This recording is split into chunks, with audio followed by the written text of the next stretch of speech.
Tekstil sektörünün en büyük sorunu kira sorunu. Yani piyasada kiralık dükkan bulunmuyor. Resmen kara borsaya çıkmış durumda.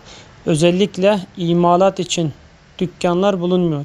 Tekstilcilerin en büyük sorunu kentsel dönüşüm. Kentsel dönüşümde eee, iyi bir bilinçle yapılmadığı için ya da yeni binaları yıkıp altlarında bodrum daire yapıldıkları için dükkan bulunmuyor. Yani yeni iş alanları yaratılmıyor.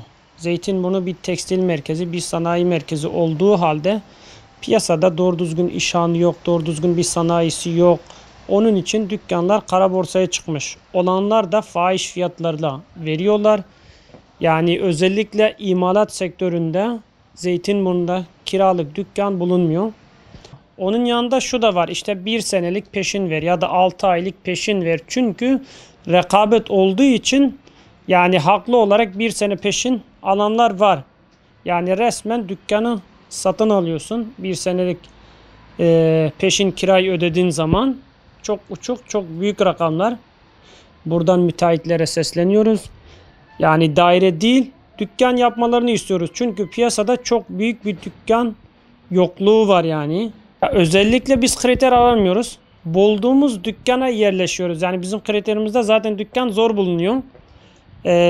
Bulunmadığı için genellikle devreden atölyelere bakıyoruz. Yani işte bir atölyeyi makinelerle beraber zararına satın alıyoruz. Yani makineleri 100 bin liraysa biz 200 bin lira para verip ancak oraya yerleşebiliyoruz.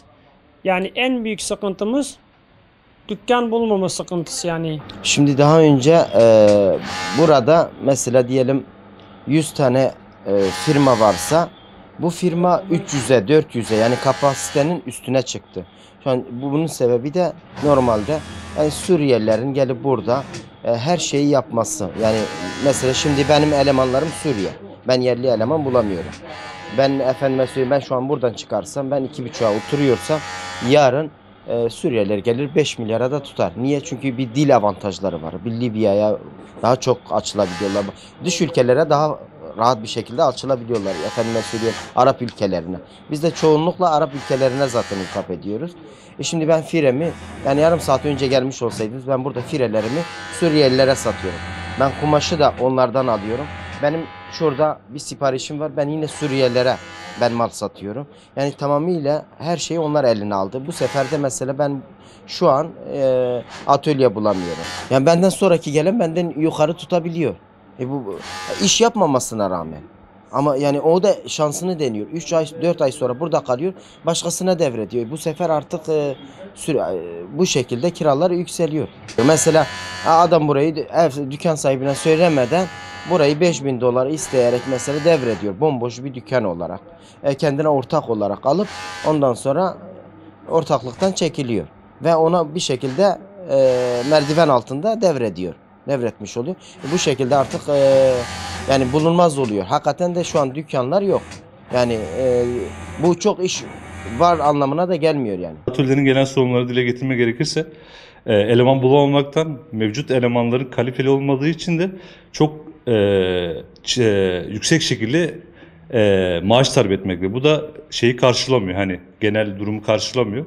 Direkt atölye bulmaları için kurulu halde temin etmeleri gerekiyor. Boş atölye bulamıyorlar. O yüzden kurulu şekilde bulmak zorundalar. Bir nevi öyle zorunda söyleyeyim. Çünkü genelde bu durum çok çok sık var.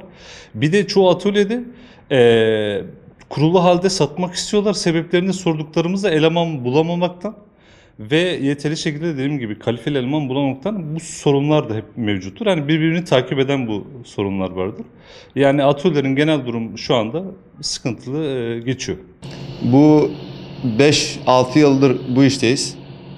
5-6 yıldan ta ki bundan 2 yıl öncesine kadar eleman sıkıntımız yoktu. Atölye bulma sıkıntımız yoktu. Herhangi bir sıkıntımız yoktu.